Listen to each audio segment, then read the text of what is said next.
வணக்கம். மாலை முரசு செய்திகளை விரிவாக பார்ப்பதற்கு முன் தலைப்புச் செய்திகள். வங்கக்கடலில் மையம் கொண்டிருந்த காற்றழுத்த தாழ்வு மண்டலம் கரையை கடந்தது. மணிக்கு 10 கிலோமீட்டர் வேகத்தில் கடந்ததாக இந்திய வானிலை ஆய்வு மையம் தகவல்.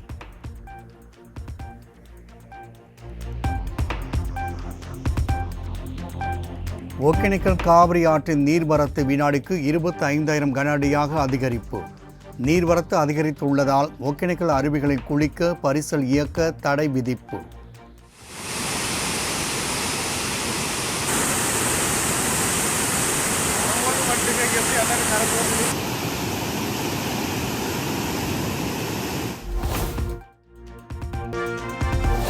மேட்டுப்பாளையம் உதகை இடையிலான மலை ரயில் சேவை 1 மாதத்திற்கு பின் தொடங்கியது. தண்டவாள சீரமைப்பு பணிகள் நிறைவடைந்ததை அடுத்து மீண்டும் ரயில் சேவை தொடங்கியதால் சுற்றுலா பயணிகள் மகிழ்ச்சி.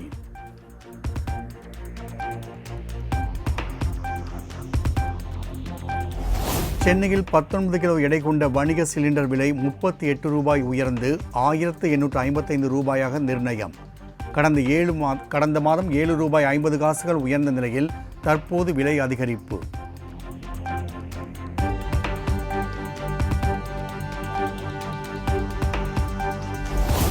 தமிழ்நாட்டில் விக்கிரவாண்டி, மதுரை, சமயபுரம் உள்ளிட்ட 25 சுங்கச்சாவடிகளில் நள்ளிரவு முதல் அமலுக்கு வந்த கட்டண உயர்வு. 5 ரூபாய் முதல் 150 ரூபாய் வரை கட்டணத்தை உயர்த்தி தேசிய நெடுஞ்சாலை ஆணையம் நடவடிக்கை.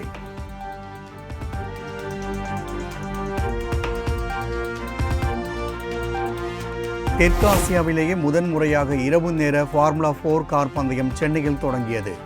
கொடியசைத்து தொடங்கி வைத்தார் விளையாட்டுத்துறை அமைச்சர் உதயநிதி ஸ்டாலின்.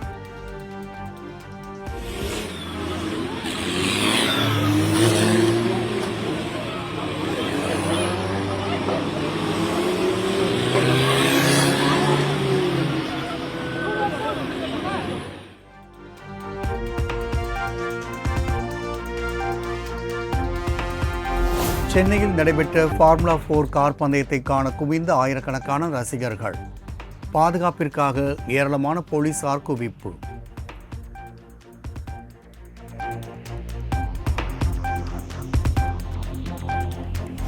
சென்னை தீவு திடலை சுற்றி 2027ஆம் ஆண்டு வரை கார் பந்தயம் நடத்த அனுமதி. சர்க்கியூட்டில் மாற்றங்கள் ஏதும் செய்தால் உடனடியாக தெரிவிக்க வேண்டும் என்றும் FIA அறிக்கை.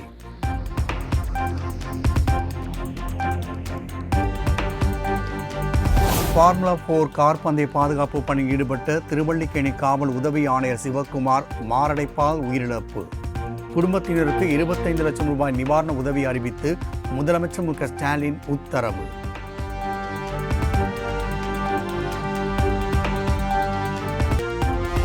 வரும் 6ஆம் தேதி வரை தமிழ்நாடு மற்றும் புதுச்சேரியில் இடி மின்னலுடன் கூடிய மிதமான மழைக்கு வாய்ப்பு. சென்னை வானிலை ஆய்வு மையம் கணிப்பு.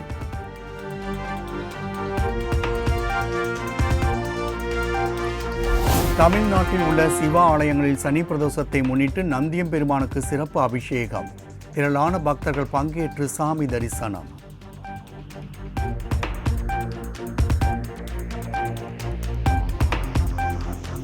ஹைதராபாத்தில் நள்ளிரவில் கொட்டி தீர்த்த கனமழை.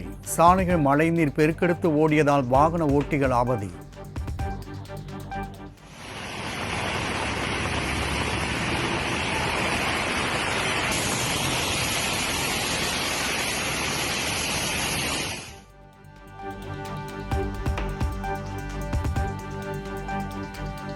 ஆந்திராவில் பெய்து வரும் தொடர் கனமழையினால் பல்வேறு பகுதியில் தேங்கிய மழை நீர்.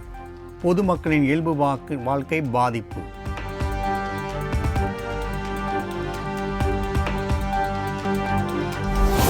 புயல் சின்னம் காரணமாக ஆந்திராவின் பல்வேறு மாவட்டங்களில் அடுத்த 2 நாள்களுக்கு மிக கனமழைக்கு வாய்ப்பு.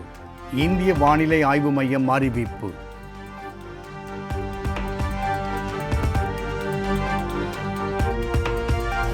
ஆந்திராவில் பெய்து வரும் கனமழை எதிரொலி.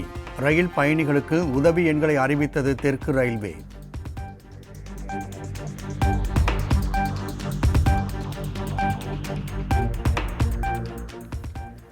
குடியாத்தம் அரசு மருத்துவமனை மருத்துவர் பாபு மீது பெண்கள் வன்கொடுமை சட்டத்தின் கீழ் வழக்கு பதிவு. தனியார் நர்சிங் கல்லூரி மாணவிக்கு பாலியல் தொல்லை அளித்ததாக எழுந்த புகாரின் பேரில் போலீசார் நடவடிக்கை.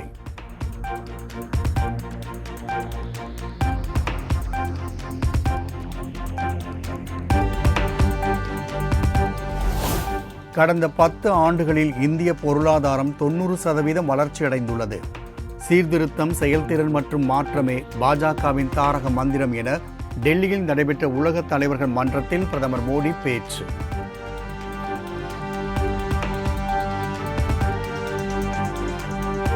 மக்களவை எதிர்க்கட்சித் தலைவர் ராகுல் காந்தி வரும் 8ஆம் தேதி அமெரிக்கா பயணம்.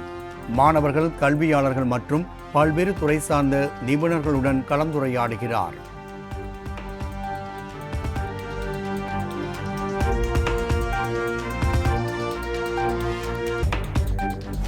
துப்பாக்கி சுடுதல் போட்டியில் வெண்கல பதக்கம் வென்ற ரூபினாவுக்கு குடியரசுத் தலைவர் திரௌபதி முர்மு, பிரதமர் மோடி வாழ்த்து. ரூபினாவின் உறுதிப்பாடு மற்றும் விடாமுயற்சி சிறந்த முடிவுகளை கொடுத்துள்ளதாகவும் எக்ஸ் தளத்தில் பதிவு.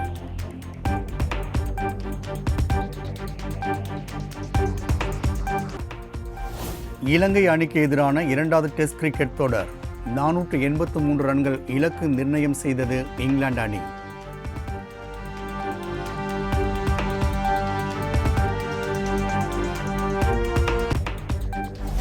மெய்யழகன் திரைப்படம் மிகுந்த எமோஷனலாக இருக்கும். அரவிந்த் சாமியுடன் போட்டி போட்டு நடிக்கவில்லை எனவும் கோவையில் இசை வெளியீட்டு விழாவில் நடிகர் கார்த்தி பேட்டி. அது என்ன சொல்றதுன்னா, போட்டி போட்டு நடிப்பான்னு சொல்லுவாங்களே, அப்படி இல்லை. அது ஆக்சுவலா அது 2 பேர் சேரும்போது ஒரு ஒரு ஒரு அழகு இருக்கும்ல. சில பேர் சில சமயம் வந்து 2 பேர் நல்ல அலைவரிசையில் இருக்கிற 2 பேர் சேர்ந்தும் போது ஒரு அழகு இருக்கும்.